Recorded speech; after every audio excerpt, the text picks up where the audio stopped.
cordial bienvenida a nuestra segunda emisión de Al Día con la Iglesia. Hoy con los personajes, los hechos, las actividades que han sido noticia dentro de la Iglesia en los últimos días. Muchas notas, aquí un adelanto de lo que verán hoy. La preocupación del Papa. México y el Vaticano dan por zanjada polémica por palabras ofensivas del Papa. El gobierno de México pidió al Vaticano el mismo lunes que aclarara formalmente el sentido de las palabras del Papa.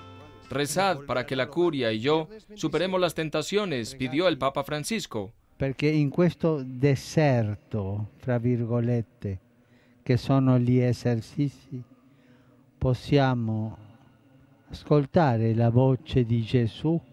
Documental muestra el éxodo de los cristianos de Siria. Han sufrido grave persecución y la continúan sufriendo. Han sido capaces de mantener durante cientos de años su identidad. Lanzan guía audiovisual para ayudar a parejas en crisis.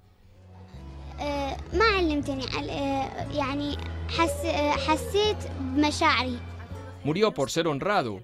La historia del joven congoleño que no aceptó los sobornos. Hoy, en Al Día con la Iglesia.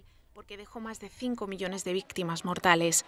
Pero el fin de la contienda no ha significado el fin de la violencia para este país de exuberante riqueza natural. Bueno, tenemos notas muy bonitas que ustedes no se pueden perder. Padre Carlos, ¿cómo está hoy?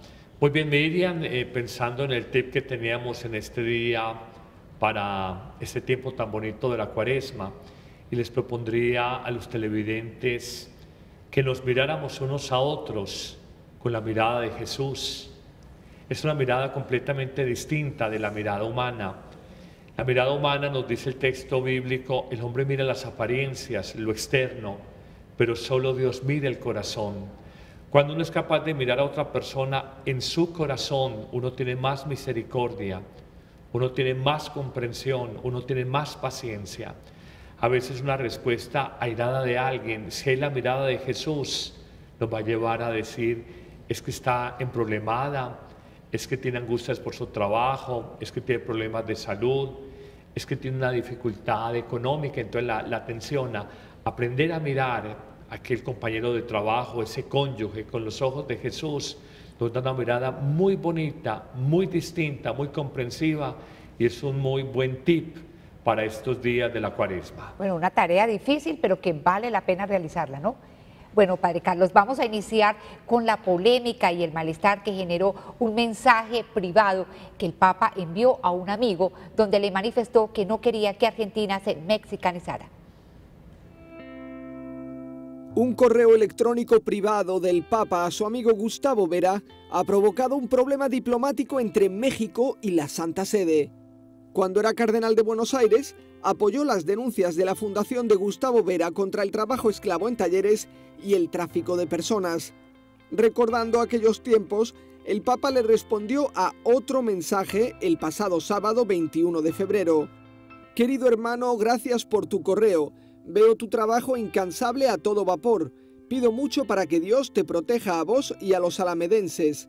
Y ojalá estemos a tiempo de evitar la mexicanización. Estuve hablando con algunos obispos mexicanos y la cosa es de terror. El destinatario, candidato a la presidencia de Argentina, publicó este mensaje privado en la web de su fundación y provocó un grave problema. Tampoco lo resolvió cuando añadió que el mensaje manifiesta la preocupación del Papa por la profundización del narcotráfico y su enraizamiento en el territorio nacional. El gobierno de México pidió al Vaticano el mismo lunes que aclarara formalmente el sentido de las palabras del Papa. De conformidad con las órdenes de la superioridad del gobierno de México, esta embajada presentó una nota verbal a la Secretaría de Estado. La respuesta llegó en menos de 24 horas. Primero, Antoine Camilleri, número 2 del ministro de Exteriores del Vaticano, convocó al embajador para darle oficialmente explicaciones. Conversamos sobre el contexto en el que se dio la nota, explicándome esto que les digo, que se trata de una correspondencia personal. Me dijo que era una correspondencia en correo electrónico, privada e informal. Luego, el Vaticano publicó esta nota de la Secretaría de Estado, traducida a 4 idiomas. El comunicado aclara que el Papa no pretendía en ningún modo herir los sentimientos del pueblo mexicano, por el cual nutre un especial afecto, y menos aún minusvalorar el compromiso del gobierno en la lucha contra el narcotráfico. Además, dice que el Papa no pretendía más que destacar la gravedad del fenómeno del narcotráfico que aflige a México y a otros países de Latinoamérica. Puedo decir es que me parece que ha sido una respuesta oportuna, una respuesta de reconocimiento y cercanía al pueblo y al gobierno de México. Por un lado, México destaca que se ha privilegiado la vía diplomática para resolver la cuestión. Y por otro, si usted recibe una carta privada del Papa, por favor piénselo 2 veces antes de publicarla. Bueno, Padre Carlos, ¿qué opina usted, no? Lo que es la figura del Papa, el peso que tiene, ¿no? Porque yo pienso que si estas palabras las hubiera dicho otra persona, un periodista o algo, no hubieran tenido tanto eco, no hubieran despertado o levantado tanta ampolla, ¿no? Así es, el peso de ser un personaje público. Pensando yo, siquiera no dijo la colombianización de Argentina, porque toda esa estigmatización la ha cargado por décadas Colombia, y merced a la tragedia, y nos solidarizamos con los hermanos mexicanos, masacres terribles, toda la violencia que despierta esa codicia desmedida por el dinero fácil y esa maldad, ese endurecimiento del corazón. Hemos visto el dolor que sufre México, que yo creo que ningún país en el mundo lo entiende como lo entiende Colombia. Un personaje público, por más que sea un papa, fue una metida de pata, Miriam. Benedicto, con todo lo diplomático que era, hizo un discurso en Ratisbona, empezando su pontificado, que los medios de comunicación ampliaron y de alguna manera sacaron de cierto contexto, y se le vino el mundo islámico encima. Yo recuerdo que por lo menos en 3 ocasiones Benedicto pidió disculpas.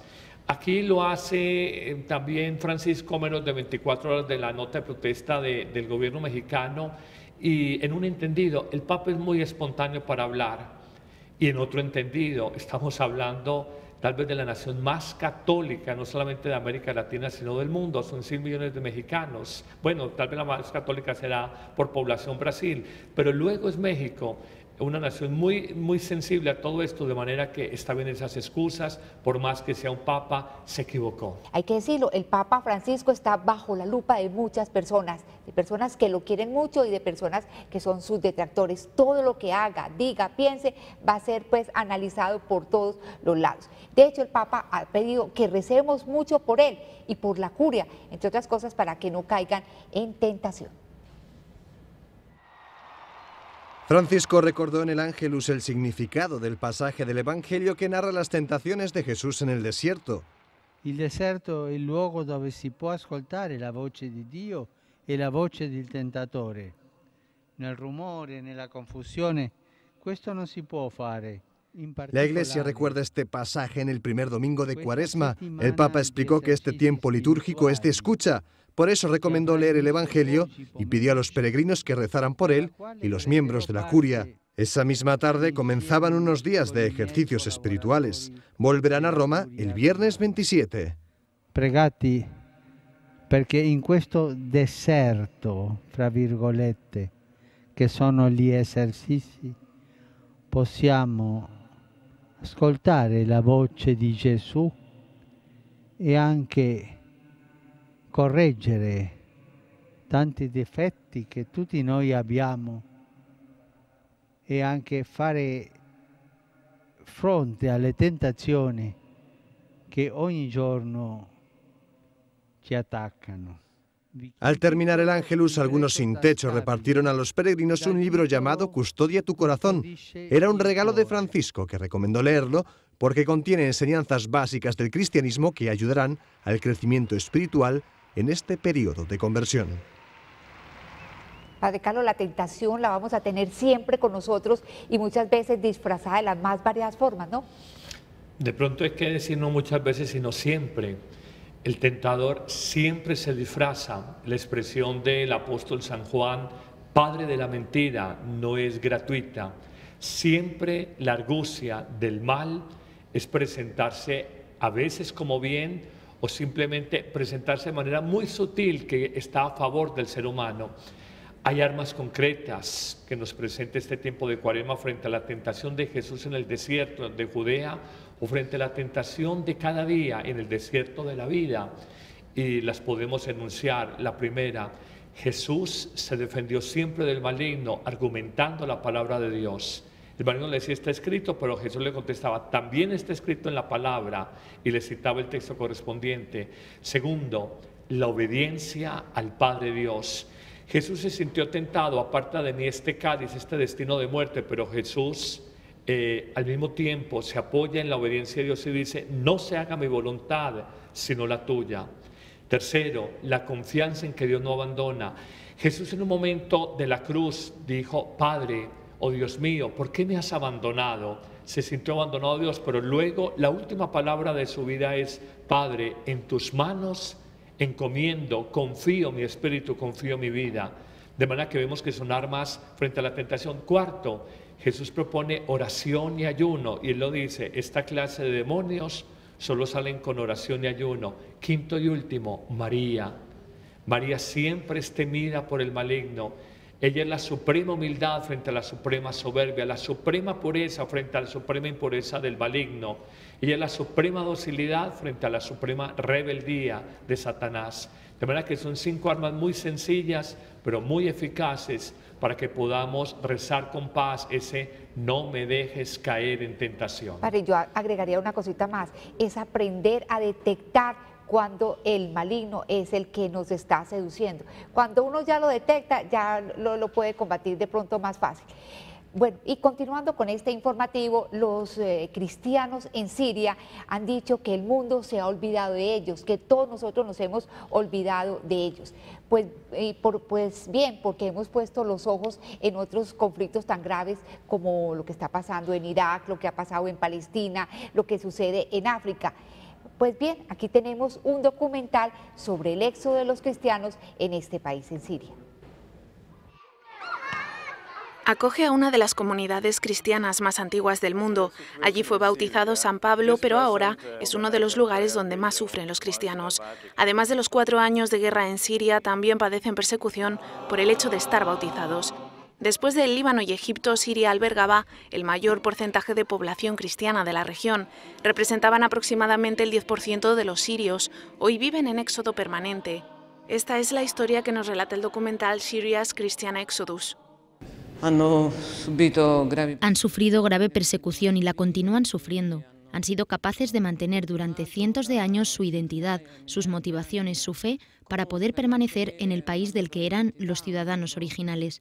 Por tanto, estamos asistiendo a algo verdaderamente terrible. El documental cuenta con testimonios de patriarcas y obispos de las iglesias cristianas que conviven en Siria, también con los de cristianos que se han visto obligados a marcharse y otros que se han quedado. Son cristianos con una tradición maravillosa, con una enorme fe. Para mí ha sido una experiencia increíble conocerlos. La crisis de Siria está considerada como una de las más graves de las últimas 2 décadas. Millones de personas han huido de sus hogares y más de 300.000 han perdido la vida. Documentales como este ayudan a que esta catástrofe no quede en el olvido.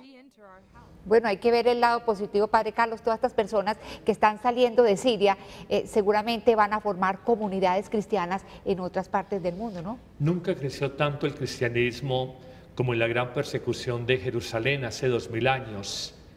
Se extendió en esa diáspora, en ese exilio, se extendió la fe por el Asia Menor y por Europa, y de alguna manera uno descubre que la persecución es extrañamente un signo o una pedagogía de Dios para permitir que la fe se extienda. Cuando la fe se acomoda, cuando todo el mundo te aplaude, cuando se oficializó la fe por parte del emperador Constantino, la fe empezó a anquilosarse y de alguna manera perdió como ese fuego, ese fermento que es el Evangelio como tal.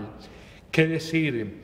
Hoy, ya en una mirada un poco más humana, más terrenal, hoy se le pregunta a organizaciones como las Naciones Unidas, ustedes que son tan atentos a violaciones de derechos humanos, ¿por qué se silencian frente a esta masacre y este genocidio selectivo de cristianos? ¿O es que los cristianos de Siria, de Egipto, de Irak, de Afganistán, de Nigeria, son ciudadanos de segunda categoría, porque son tan vehementes en denunciar actos como el que citábamos en otro programa, la muerte de estos periodistas del semanario francés Charlie Hebdo. Pero ¿por qué en esa misma semana, cuando hubo la muerte de varios cristianos volados, literalmente, porque fue una bomba la que explotó en Nigeria, por qué se silencian? Creemos que hay un llamado a romper la indiferencia y un llamado a vencer los miedos, frente a estos países donde se está viviendo el horror y esta matanza selectiva de cristianos. Bueno, y cuando hay guerras, cuando hay revueltas, cuando hay conflictos, definitivamente las personas que más sufren son los niños y también los ancianos. Tomamos una entrevista, Padre Carlos, de YouTube, realizada por un periodista de un canal extranjero, una entrevista que le hizo a una niña, muy conmovedora. Vean ustedes. زينة أنت كيفك؟ أنا زي الفل، أنت بتتفرجي عليه شيخ فعلا؟ أيوة. طب وإيه رأيك؟ بتحبي البرنامج؟ أيوة. بتحبي سات 7 كيدز؟ إيه. إيه أكتر حاجة أنت حاسة إن هي كنت بتحبيها في كراكوش مش موجودة هنا دلوقتي في المخيم؟ كان عندنا بيت وكنا متونسين، بس يعني هنا ما متونسين، بس الحمد لله يعني الله سترنا. قصدك إيه؟ يعني إيه الله سترنا؟ يعني الله حبنا وما قبل يعني يقتلونا داعش. انت حاسه بايه ناحيه الناس اللي ممكن تبقى خرجتك من البيت وتعبتك؟ ما راح اسويهم ولا شيء، بس يعني اقول لله يسامحهم. وانت تقدري تسامحيهم كمان؟ ايوه. كنت بتحبي المدرسه في كراكوش صح؟ ايوه، وكنت اولى دايما. كان عندك اصحاب كمان في المدرسه؟ ايوه. مريم انت عارفه ان انت بطله؟ أنا أحب أكون بطلة، وأحب أيضا أكون بالمدرسة، لأن اللي بالمدرسة يحبون المدرسة هم اللي كانوا يطلعون دائما أوائل. أنت علمتيني حاجات كتير أوي. شكرا. وأنت حتى علمتني. علمتك إيه أنا؟ علمتني يعني ما علمتني يعني حسيت بمشاعري، أنا كان عندي مشاعر وأريد يعني يعرفون الناس إيش هي مشاعر هذول الأطفال اللي هنا. Eso es precisamente lo que nos está pidiendo el Papa en esta cuaresma, sentir los sentimientos del otro. Sin palabras, Miriam, este texto bellísimo de la niña, y aún no entiende lo que dice Jesús: si no os hacéis como niños, no entraréis al reino de los cielos. Bueno, Padre Carlos, yo sé que a usted no le gusta del todo, pero vamos a pasar una historia un poco triste, la de un congoleño quien murió tristemente por ser honrado. Hace 12 años terminó oficialmente la guerra en República Democrática del Congo. Es el conflicto más sangriento desde la Segunda Guerra Mundial porque dejó más de 5 millones de víctimas mortales. Pero el fin de la contienda no ha significado el fin de la violencia para este país de exuberante riqueza natural. Un subsuelo rico en minerales ha sido la maldición de los congoleños. La corrupción es un mal endémico. Ocupa el puesto número 23 en el ranking de corrupción mundial.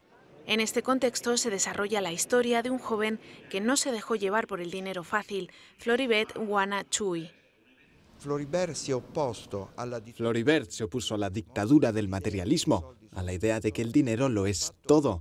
Lo hizo con un valor que es una forma de oponerse fuertemente al mal, tanto en África como en Europa. Francesco de Palma cuenta en este libro, El precio de las dos manos limpias, la historia de este joven congoleño de 25 años de la comunidad de San Egidio. Al terminar sus estudios, comenzó a trabajar en un organismo que controla la calidad de los alimentos. Un día encontró una partida de arroz en mal estado. Le ofrecieron un soborno para que hiciera la vista gorda, pero no aceptó. Desde ese momento su historia está marcada. Le raptaron un sábado por la tarde y encontraron su cuerpo un lunes por la mañana. Fue asesinado en la noche del domingo al lunes. Cuando encontraron su cuerpo estaba lleno de marcas de torturas dolorosas. Es la historia del ensañamiento del mal frente a una figura limpia, honesta y luminosa. Mejor morir que arriesgar la vida de las personas, decía, mientras las amenazas cada vez eran más graves hasta que acabaron asesinándolo. La decisión que le costó la vida la tomó con esta Biblia en las manos. Hoy se conserva en la iglesia romana de San Bartolomé, junto a los objetos personales de muchos mártires contemporáneos. Es otra forma de martirio, Padre Carlos, ¿no es así? Mejor morir que arriesgar la vida de las personas. Me duele por el final triste, pero hay un testimonio. Es la verdad la que está primando sobre la vida de este mismo congoleño. Bueno, Padre Carlos, se nos acabó el tiempo. Muchísimas gracias por habernos acompañado. Recuerde rápidamente el tip para esta semana es... Simplemente mirar a las personas con los ojos de Jesús, con ojos de compasión y misericordia. Que estén muy bien.